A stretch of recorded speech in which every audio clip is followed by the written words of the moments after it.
very honest answer there from Steven Gerrard, and the reason he is worried is because his team are 19th in the table, having won only one game from their opening 5 and lost 4. Tim, are you worried for Gerrard?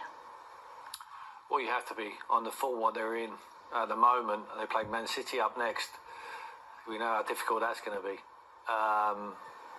He needs a result, doesn't he? And he needs it very, very quickly.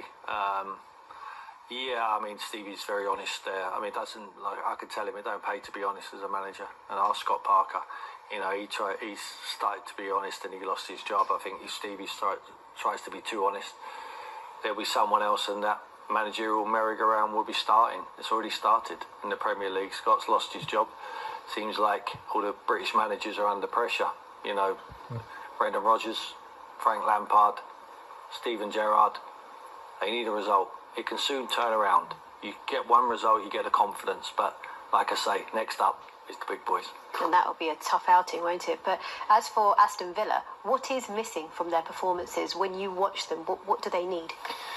Well, obviously we've been focusing on the Liverpool game tonight, so it's hard to say. They have spent a lot of money. I know Stephen's been very happy with his squad, and the club have always backed him in the transfer market as well.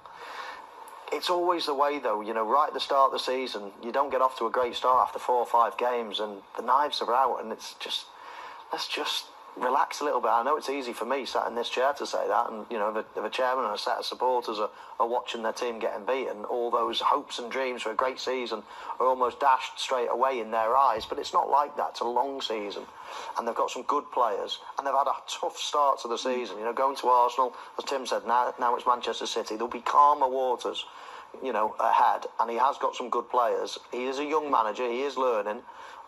He will be a very good manager in the future if he's not already. So, just a little bit of patience. But no question about it. He's even said there, I'm under pressure. But I think it'll be wise for everybody to keep a cool head and just let him do his business. I guess that's the life of a manager, isn't it, Tim? You're always under pressure from the very start. The interesting thing is, as Mo just pointed out, they do have some great individuals in that team. Yeah, it's the balance what he needs to get right. I'm not sure since Stevie's been at the club he knows what his best team is. And they brought a lot of players in, and I think he's still twink. Is it a 4? Is it a 3 at the back? Who's the best balance in midfield? Is it Danny Ings? He left him out tonight. He plays Watkins up there on his own. Buendia in behind. Coutinho, where does he play? Where do they fit them all in? I think it's an ill-balanced side.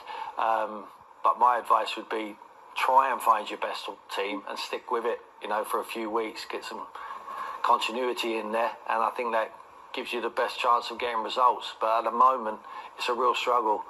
But you just don't know. Like I say, just one result can turn your whole season upside down. And at the moment, they need to turn it around and go up the way, because the knives will be out. The knives will be out for Stevie, certainly in the press, because he's a big character. He's a high-profile young manager.